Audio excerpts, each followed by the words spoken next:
Forest guard का 2015 में जो पेपर हुआ था उसका पेपर है ये।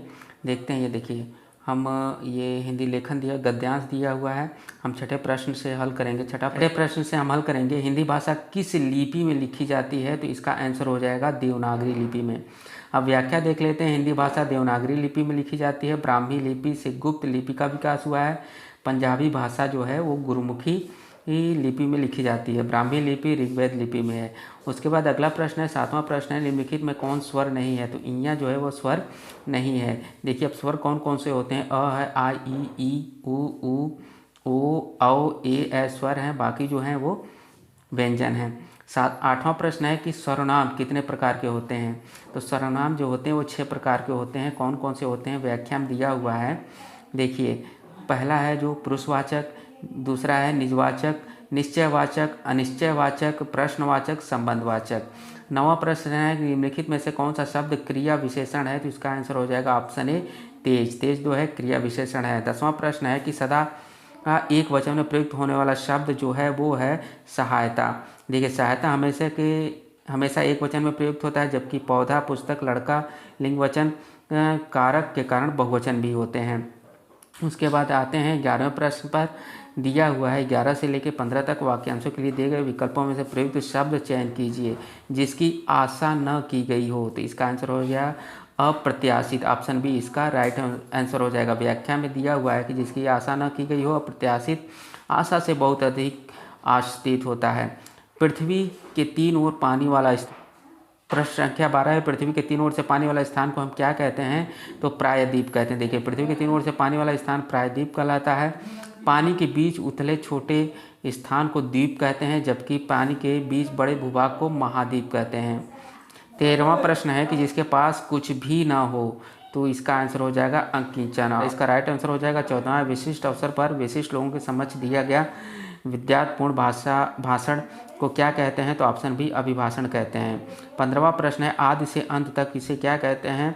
अद्योपांत कहते हैं। क्या कहते हैं? अद्योपांत कहते हैं। 17वां प्रश्न है, ए राकेश यहाँ आओ, इस वाक्य में कौन सा कारक है? तो इसका आंसर हो जाएगा संबोधन कारक।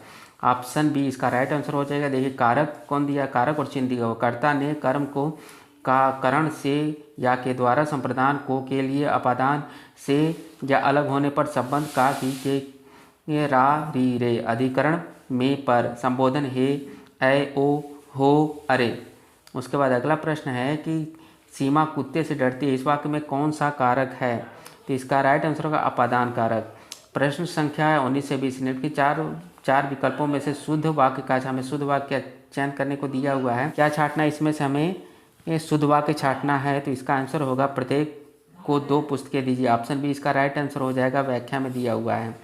20वां प्रश्न है, उस 20वां का जो होगा ऑप्शन डी हो जाएगा, उसे अनुत्तीर्ण होने की आशंका है, शुद्ध छांटना है। अब उसके बाद 21 से 25 तक क्या दिया हुआ है? 21 से 25 तक दिया हुआ है। निकले में प्रश्न 4 वैकल्पिक वर्तनी दी गई, सही वर्तनी वाला शब्द हमें चुनना है। तो देखिए पृथ्वी, ऑप्शन बी इसका सही हो जाएगा। ऑप्शन में से इस ऑप्शन में से कौन सा सही होगा? इस ऑप्शन में से कौतूहल, ऑप्शन बी सही हो जाएगा।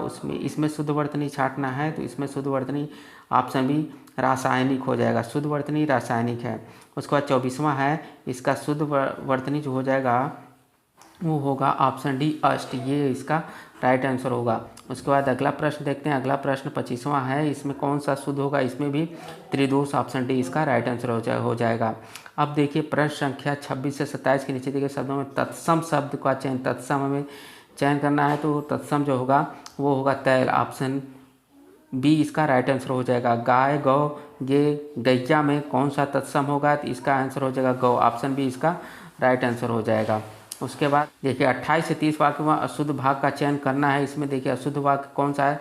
समय का सदुपयोग द्वारा मनुष्य देवता बन जाता है, तो इसका होगा समय का।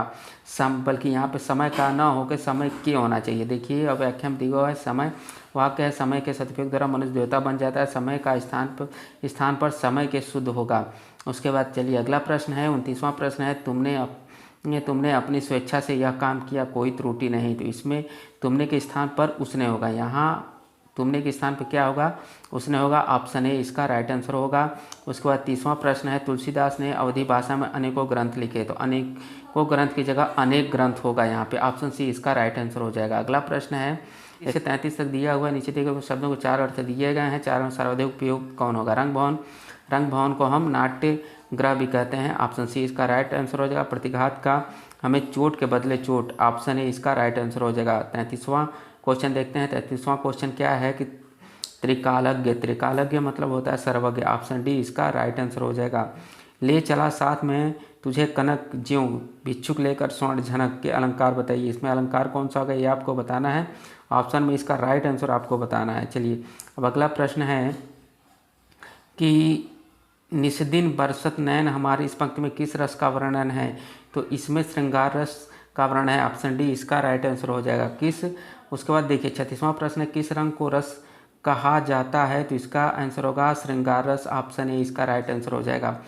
37वां प्रश्न है कोई बच्चा नहीं खेलेगा रेखांकित शब्द क्या है? तो यह है सर्वनामिक विशेषण है, ऑप्शन सी इसका राइट आंसर हो जाएगा। उसके बाद 38वां प्रश्न है विस्मय स्थायी भाव किस रस में होता है? तो ऑप्शन सी अद्भुत रस में होता है। देखिए अद्भुत रस का स्थायी भाव विस्मय होता है।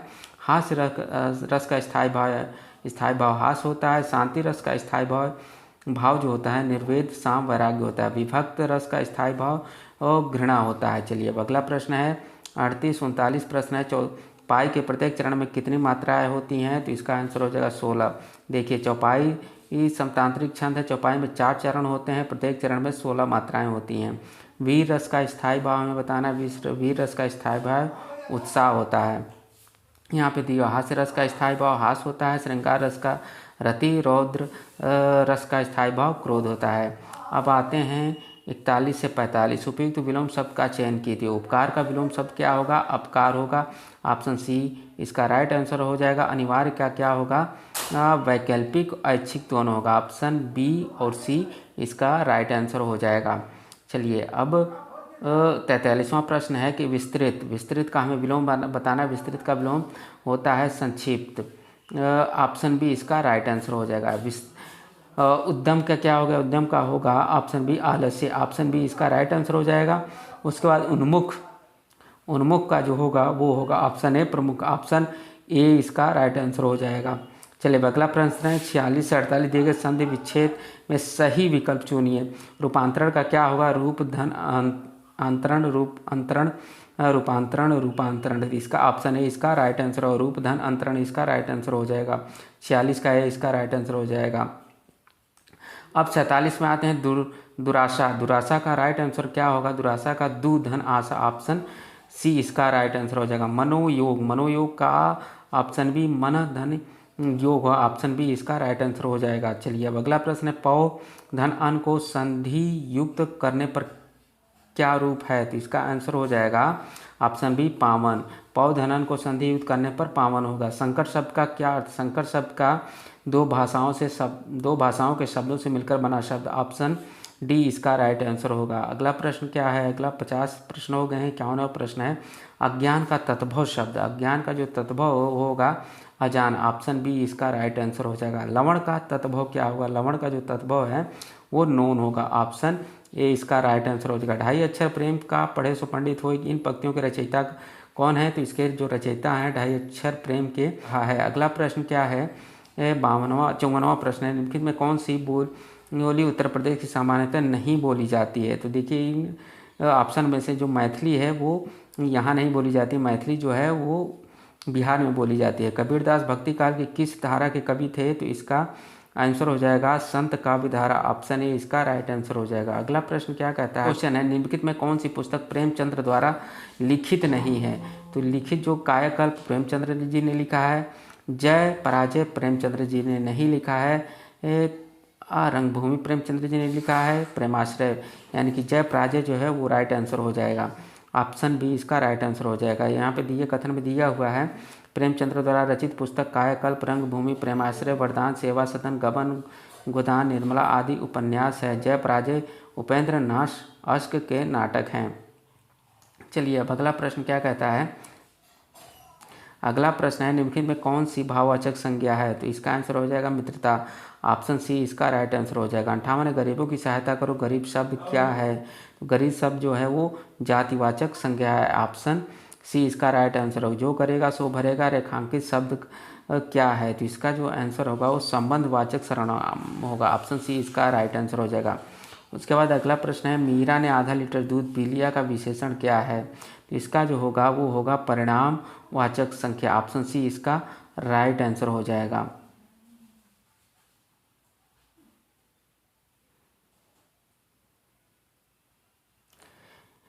61 से 64 से नीचे लिखे शब्दों को उपयुक्त पर्यायवाची बताना। मेधावी का पर्यायवाची जो होगा प्रतिभाशाली होगा। ऑप्शन डी इसका राइट आंसर हो जाएगा। जल निधि का जो पर्यायवाची होगा वो होगा सागर। ऑप्शन ए इसका राइट आंसर हो जाएगा। देखिए जल निधि का पर्यायवाची अर्णव, निधि, सागर, सिंधु, उदधि, परावर, रत्नाकर आदि शब्द हैं। तालाब का पर्यायवाची तड़ाग, पुष्कर, जलाशय, सर, दंत, सरताल, सरोवर आदि होगा। बादल का पर्यायवाची मेघ, जलधर, अभ्र, वायुविवाह, घन, नीरद आदि। बारिश का पर्यायवाची वर्षा, वृष्टि, पावस, बरसात आदि होगा। अमृत का जो पर्यायवाची होगा वो पीयूष होगा। तो पर्यायवाची आप जरूर एक बार देख लीजिएगा। मरकंड का जो पर्यायवाची होगा वो होगा मरकंड का पर्यायवाची बंदर होगा। 65वां, निम्नलिखित में कौन सा शब्द वृक्ष का पर्यायवाची नहीं है, तो वृक्ष का जो पर्यायवाची नहीं वो विहग किसका पर्यायवाची है, तो विहग जो है वो पक्षी का पर्यायवाची है। किसका? पक्षी का पर्यायवाची है। 19 शब्द का उपसर्ग है। 19 शब्द का उपसर्ग जो होगा वो होगा उत। ऑप्शन ए इसका राइट आंसर हो जाएगा। निम्नलिखित में किस शब्द में प्रत्यय नहीं है, तो दुबला में जो है प्रत्यय नहीं है। ऑप्शन डी इसका राइट आंसर हो जाएगा। निम्नलिखित में से ऋण शब्द कौन सा है, तो इसका आंसर हो जाएगा कमल। ऑप्शन डी इसका राइट आंसर हो जाएगा। अब 69 पे आते हैं। ईक प्रत्यय लगाने पर सप्ताह का रूप क्या होगा, तो इसका आंसर हो जाएगा साप्ताहिक। ऑप्शन बी इसका राइट आंसर हो जाएगा। 17वां प्रश्न है कि अभ्यागत शब्द में उपसर्ग है, तो इसका जो होगा वो होगा अभी। ऑप्शन ए इसका राइट आंसर हो जाएगा।